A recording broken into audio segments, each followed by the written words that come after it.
bài bóng bóng nó cứ tha lên cái pha khang mình tên cứ tha của nhóm phải khang mình tên áo thân ơi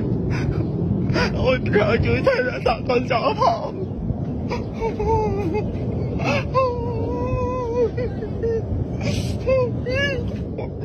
เอกบก ผมลังเรื่องป้านเดี๋ยวเราไหวยังซาเดนโอ้กระดองคือผังไว้ทีเวียต่อรุ่ยนังตึกเวียเดเด็กเลี้ยนะเวียกระดาวมาป้าใส่ยังสันรัดกับพูดหรือนึกปงละหะต่อตึกสุดลดมาซึ่ง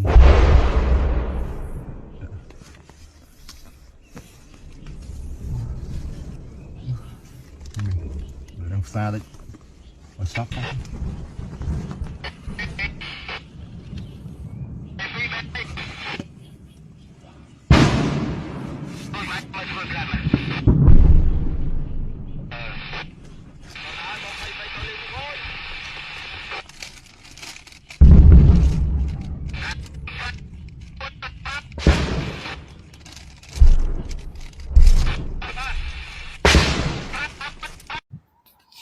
ลูกน้องห้องไห้ย่าน F16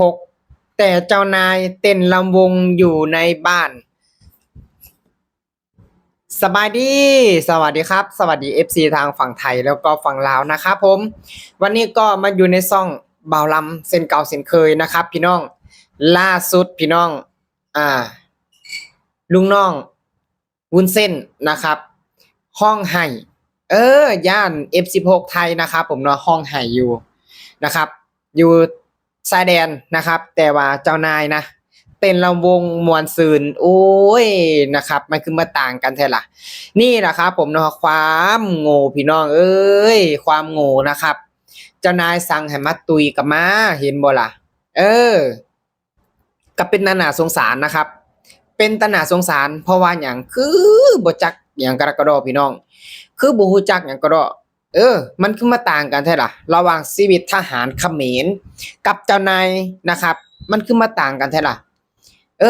ทางวุ้นเส้นเต้นลำวงนะครับเกี่ยวสาวอยู่บ้านโอ้เป็นตะมวนเป็นตะซืนแท้ล่ะบาดลุงน้องอยู่ชายแดนนะครับทั้งห้องทั้งไห้นะครับย่าน F16 บาดมีสมปีหูผึกนะครับย่าน F16 นะครับนะตุยกันกะหลายแต่เจ้านายมวนซืนนะครับกินเหล้ากินเบียร์นะครับเต้นโอ้เป็นตะมวนแท้ล่ะมีผู้สาวหลายแท้ล่ะวุ้นเส้นพี่น้องเบิ่งแล้วเขียนกันแบบใดนะครับเกี่ยวกับ2ภาพเมื่อตะกี้นี้นะระหว่างทหารอยู่แนวหน้ากับวุ้นเส้นนะครับอยู่บ้านพี่น้องเบิ่งแล้วเขียนกันแบบใดคอมเมนต์เข้ามาบอกว่าล้ำนะครับคือบ่ล้ำกับบ่จักคำสิเว้าพี่น้องจักอะไรสงสารจักอะไรก็อยากสมน้ำหน้าอยู่หรอกนะเบิ่งแล้วนะเบิ่งแล้วนะแบบคือมาปึ๊กแท้ล่ะเบิ่งเขาสั่งให้มาตุยกับมาเขาสั่งให้มานะครับชายแดนเขาสั่งเฮ็ดจังได๋ก็เฮ็ดคือเขาบ่ได้เห็นคุณค่านะเขาบ่ได้เห็นคุณค่าของทหารเขมรสิบอกให้นะเอาเวลานี้กลับไปอยู่บ้านอยู่เฮือนนำลูกนำเมียดีกว่าอันนี้ก็ขอฝากถึงทหารเขมรนะครับเอาชีวิตตัวเองมาเสี่ยงนะมาตุยแบบบ่มีคุณค่าอย่างเลยคนถ้าว่าเขาห่วงถ้าว่าเขาหักทหารนะเขาจะบ่เฮ็ดแบบนี้อันนี้มีความสุขม่วนซื่นกินนะครับกินดื่มสังสรรค์พรเกี้ยวสาวอยู่บ้านโอ้แบบมีความสุขพี่น้องสบายใจส่วนทหารแนวหน้านะครับสิเป็นจังไดก็สร้างบ่สนนะครับผู้ใดที่ว่าตุยไปก็ตุยบ่เก็บบ่เมียนปล่อยถิ่มแมงซั่นปล่อยให้เป็นฝุ่นเป็นปุ๋ยให้ต้นไม้นะครับปล่อยให้เป็นอาหารอีแดงอีกาอยู่ตามแนวชายแดนพี่น้องเบิ่งแล้วก็นะคือสิว่าจังได๋ดีล่ะสิหัวบ่ดื้อว่าสิสงสารดี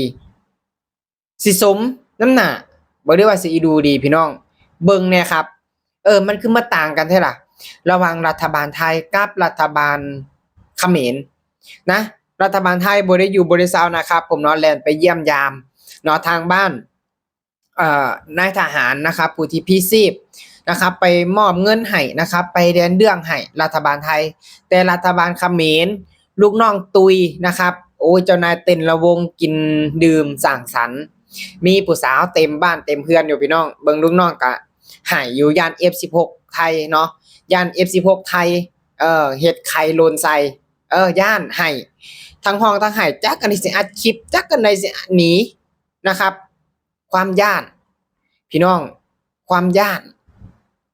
ก็เข้าใจอยู่ดอกว่าปฏิเสธบ่ได้นะย่านเนาะถ้าสิกลับถ้าสิหนีกลับฐานก็ย่านเนาะถ้าสิถิ่มฐานไว้กลับมาอยู่บ้านก็ย่านพี่น้องย่านวุ้นเส้นนะย่านวุ้นเส้นไล่หนีนะครับย่านวุ้นเส้นไล่เก็บเพราะว่าอันนี้มันเป็นคำสั่งแล้วเนาะมันเป็นคำสั่งแล้วสั่งอันใดนะครับก็ต้องได้อันนั้นนะคือเขาบ่ได้เห็นว่าทหารเขมรเนี่ยมีคุณค่าพอนะครับมีความเป็นคนพอเขาบ่ได้คิดจังซั่นเขาคิดแค่ว่าวันนี้สั่งแบบนี้ต้องได้แบบนี้นะครับเปรียบก็คือเป็นทาส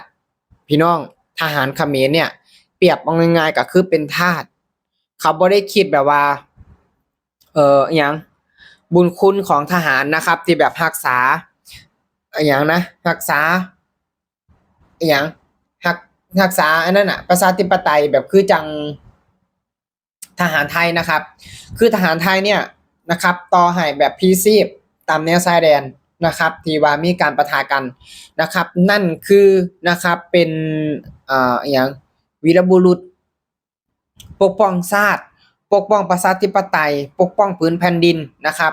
คือปกป้องพ่อแม่พี่น้องประชาชนนี่แหละครับมันต่างกันนะระหว่าง2ประเทศเนี่ยระหว่างผู้นำ2ประเทศเนี่ยมันต่างกันนะคือคนหนึ่งใส่ใจนะครับ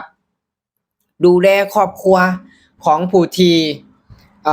พีซีฟนะครับแต่อีกคนหนึ่งบ่ได้สนใจคือจังรอบก่อนนะครับคือจังรอบก่อนจนได้ไปหาจนได้ไปหานะคือผู้ใดไปหาอย่างครอบครัวของเขาเองเห็นบ่พี่น้องมันต่างกันเห็นบ่โอ้บาลัมเห็นแล้วกะสิคิดจังไรดีล่ะเพราะว่าเจ้านายกะกินดื่มนะครับเต้นระวงเกี่ยวสาวอยู่บ้านส่วนลูกน้องตุยอยู่ตามแนวชายแดนมันคือมันน่าสงสารแท้วะนะครับมันคือมันน่าสงสารแท้ล่ะพี่น้องบาลัมพี่น้องคิดแบบใดคิดแบบบาลัมบ่ครับถ้าคิดแบบใดก็คอมเมนต์คำว่าบอกบาลัมเนี่ยครับผมนะเพราะว่าในตอนนี้บาลัมไปเห็นนะครับไปเห็นที่แบบว่าวุ้นเส้นนะครับเต้นระวงนะเต้นระวงกินดื่มแบบมีความสุขสนุกสนานอยู่ในบ้านตัวเองแต่ทางประชาชนตัวเองก็ปบหนีเอาตัวรอดจากใครนะครับจากใคร F16 นะครับจากทหารไทยอยู่นะครับจังใดกะนะตุยไปกันแล้วนะครับบ่ต้องมาปบหนีอยู่นะจังใดก็ขอเป็นกำลังใจให้พ่อแม่พี่น้องชาวไทยนะครับผมเนาะขอขอบคุณเด้อพี่น้องที่ว่าติดตามรับชมคลิปนะครับสำหรับคลิปนี้บอดำก็จะขอฝากกับเพียงแค่นี้นะครับขอขอบคุณครับ